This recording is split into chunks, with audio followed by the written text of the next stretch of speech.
Hi hello नमस्कार. काहीतरी खूप गोड खावंसं वाटत होतं आणि बाहेर जाण्याचं म्हणजे मग ते संध्याकाळशिवाय काही पॉसिबल नसतं, कारण पाऊस वगैरे पण असतो. पण मग म्हटलं घरीच काहीतरी बनवूया. सो बघा, आपण काहीतरी छान बनवूया, तुम्ही माझ्याबरोबर असाल.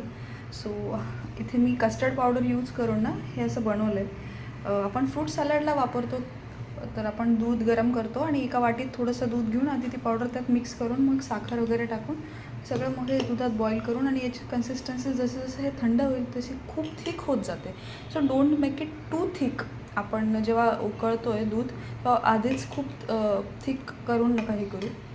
त्यानंतर मी इथे हे मालाचं हे रोज सिरप वापरलं. ॲक्च्युली याची कन्सिस्टन्सी थोडीशी थिक आहे.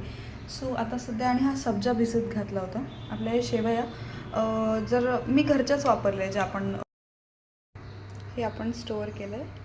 आणि रेसिपी